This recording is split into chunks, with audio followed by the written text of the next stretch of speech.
राधे राधे महाराज जी, आपके चरणों में कोटि कोटि प्रणाम। गुरुदेव, यदि भगवत साक्षात्कार होने से सब काम क्रोध लोभ मद मत्सर खत्म हो जाते हैं, यदि क्यों संशय क्यों रख रहे हो? संशय क्यों?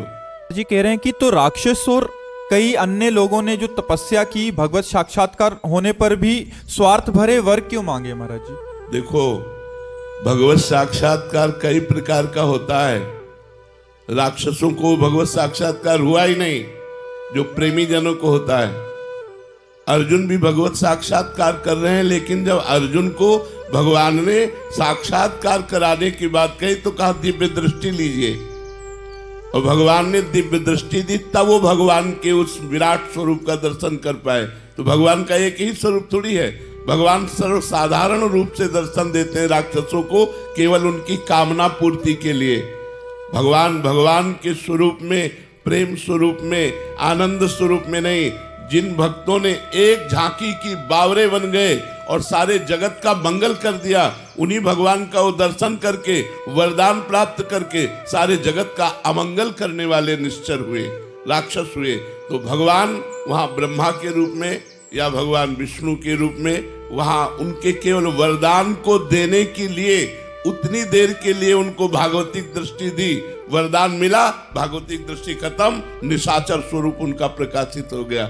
और भक्त को एक बार दर्शन दिया तो उनके नेत्रों में बस जाते हैं। जितना भक्त भगवान से प्यार करते हैं, उससे कई गुना भगवान भक्त से प्यार करते हैं। पिय मूर्ति नैनन बसै तेहि रस रहे समाय, ये लक्षण सुनि प्रेम के और न कछु सुहाय। जब तक प्रेम नहीं है तब तक हमारे भगवान का वो साक्षात्कार हो ही नहीं सकता, जिस साक्षात्कार के बाद फिर और कुछ प्राप्त करना बाकी नहीं रहता। कोई कामना नहीं रहती, कोई चाहत नहीं रहती। दुर्योधन ने भी तो भगवान को देखा क्या? भगवत साक्षात्कार कर लिया क्या? वो भी तो छल कपट करता ही रहा भगवान के सम्मुख। वो भी भगवान को बंदी बनाने की भी चेष्टा की।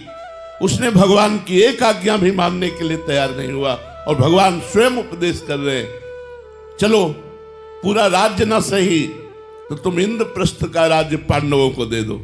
नहीं दूंगा। चलो इंद्रप्रस्थ का राज्य नहीं तो 5 गांव दे दो। तो उसने कहा 5 गांव की तो बात क्या, सूर्यग्रे न केशवा। तो भगवान ने कहा फिर तुम्हारा विनाश निश्चित है। क्या वो भगवान को भगवान देख पा रहा है? जैसे अभी आप सबके रूप में भगवान ही बैठे हुए हैं, लेकिन हमारे नेत्र पवित्र होने के कारण, मायाकृत होने के कारण हम स्त्री देखते हैं, पुरुष देखते हैं। और जब वही नेत्र पावन हो जाते हैं तो महात्मा लोग देखते हैं सिय राम में सब जग जानी।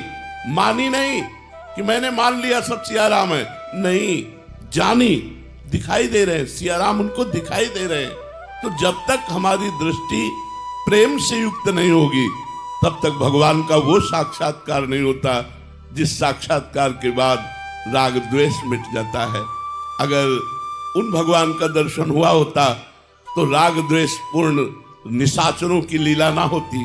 वो किसी से राग करते, किसी से द्वेष करते, और जब तक राग द्वेष होता है भगवान का साक्षात्कार नहीं होता। भगवान है, नामदेव जी ने कुत्ते में भगवान को देखा, और हम भगवान में भगवान को नहीं देख पा रहे। बिहारी जो हैं साक्षात प्रभु हैं, क्या आप उनको प्रभु रूप में देख पाए? अगर देख पाए तो फिर देखना बाकी नहीं रहता। नेत्रों में श्याम सुंदर छवि समा जानी चाहिए। एक बार भगवान का दर्शन संसार से मुक्त कर देता है। तो ऐसे भगवान माया का पर्दा लगाकर निशाचरों के सामने आए, वो पर्दा प्रेम से हटता है। जब प्रेम प्रकाशित होता है फिर जो भगवान के दर्शन होते हैं, जन्म जन्म की बिगड़ी मिट जाती है। इसीलिए प्रेम प्रधान है, किसी साधना को प्रधान नहीं कहा गया, तपस्या को प्रधान नहीं कहा गया। ते समाज गिरजा में रहूं, अवसर पाई वचन एक कहूं, हरि व्यापक सर्वत्र समाना, और प्रेम ते प्रगट होए में जाना। प्रेम राम ही केवल प्रेम प्यारा, जान लेव जो जानन हारा। श्री कबीरदास जी कहते हैं, नाना प्रकार के ग्रंथों को, पोथियों को पढ़कर बहुत पंडित हो गए, लेकिन ढाई आखर प्रेम के पढ़े सो पंडित होए। पोथी पढ़ पढ़ जग मुआ, पंडित भया न कोय, ढाई आखर प्रेम के। क्यों? क्योंकि इसी प्रेम से जब परमात्मा का साक्षात्कार होता है तब आवागमन से मुक्त हो जाता है जीव, तब राग द्वेष काम क्रोध आदि शत्रु पर वो विजय प्राप्त कर लेता है।